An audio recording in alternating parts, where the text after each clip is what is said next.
Well, we've just been through the admissions process, but now we need to find out how in the world are we going to pay to go to RCC. And so we're going to talk about financial aid. We are bringing in now Atticia Bundy. She is the Assistant Director of Financial Aid. And Atticia, there are some very specific things that students need to do to be able to apply for financial aid to see if they would be eligible. Right. And the first thing is FAFSA. We hear that a lot. I've heard that a lot. What in the world is FAFSA? The FAFSA stands for the Free Application for Federal Student Aid, and it's an application that parents and students will fill out online, and they'll need to go to FAFSA.gov to fill out the application. Okay. And there is a lot of information on that website to help students and parents prepare for filling out the FAFSA, because they'll need to have tax information, bank statements, and other information like that. And they'll also have to create a PIN number so that they can electronically sign the FAFSA form when they're completed. Okay, so one key thing that I hear you saying is your taxes for 2011 already need to be done. No waiting till April 15th. It's better to have it done before you fill out the FAFSA. Okay. There are some instances where people can estimate their taxes from the previous year, but we feel like it's better if the information can be entered into the FAFSA when they fill it out at that particular time. It can slow the process up. Okay, and now FAFSA isn't just for federal aid, right?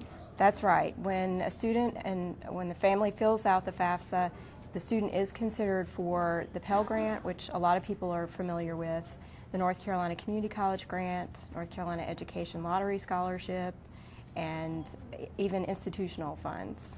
So, and they would not be able to get any of that if they did not fill out this FAFSA application. That's correct, yeah. So it is That's their first critical. step. All right, now tell me about the website you need to go to for FAFSA.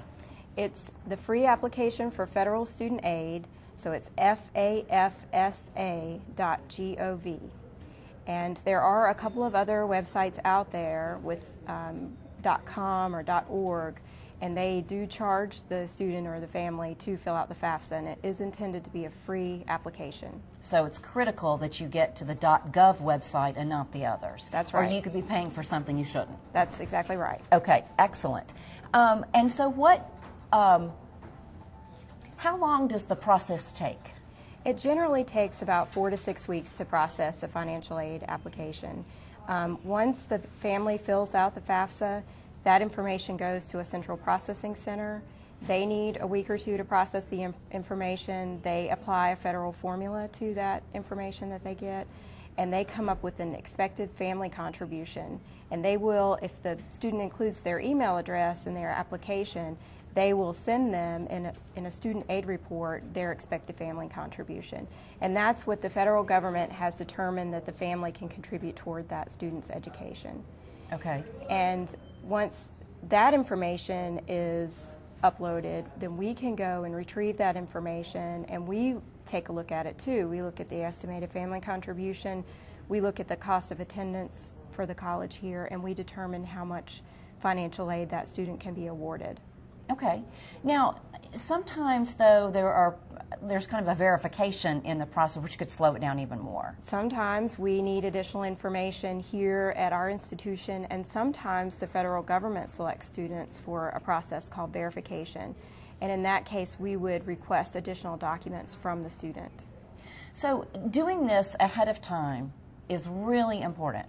Yes, our priority filing deadline is March the 15th. Okay. And we have it set so early because we want to make sure that students are considered for all the funding that's available. Some funds can run out.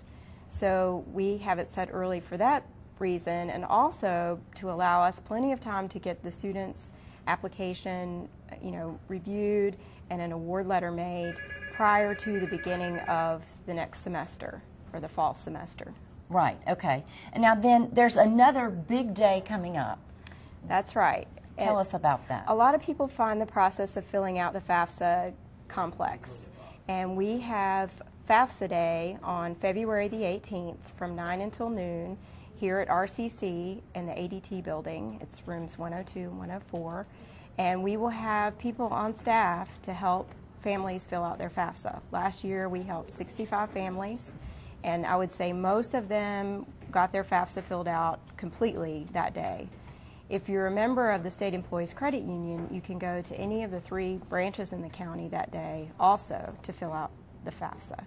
Okay, so, and this is going on all across the state. That's right. At different institutions. Every but county. RCC is hosting it. Is there That's a right. limit to how many people you think you could help? I think that we get an idea from the folks who are organizing the event how many families are going to be there, so we plan accordingly for that. But I think that if people register for the event, and you can do that on the Rockingham County Community College website. Okay. There's an icon there that says FAFSA Day, and people can just click on it and register for FAFSA Day. So they do need to register? They do need to register, yeah, just so we have an idea of how many people are going to be there. Okay. Now, what happens if somebody kind of waits till the last minute to decide to come to school and they haven't gotten their, their financial aid taken care of? What's going to happen? Well, students, if they apply very late, July or August, then they will be expected to pay out of pocket for their tuition and fees. Rockingham Community College does have a payment plan, so that can be helpful for students while they're waiting for their financial aid to be processed. Okay, so just to kind of reiterate, let's go over again. The most important thing they've got to do is fill out this FAFSA application. That is the key to getting any kind of financial aid. That's right. Okay, and that is done. What's the website again? FAFSA.gov, Okay. FAFSA.gov. Okay, and they need to have done their taxes. It's a good idea to have the taxes completed at that point. And that is your first step to any kind of financial aid, whether it's from the federal government, from here at the institution at RCC, or it's from the state. Yes, and there's also an RCC scholarship application as well. Okay, and so that's a different animal. It is, and that is available after January 1st, and it's due April the 9th this year. April the 9th. Yes. Okay, all right. Well, you've given us a lot of great information, Atticia, and I you. really, really appreciate it. Hopefully you've gained a little bit of knowledge about what the process is. It's not that overwhelming, and this is a great bargain, and it's your community college right here in Rockingham County. Thank you so much for watching. I'm Kathy Cheek for RCC Connections.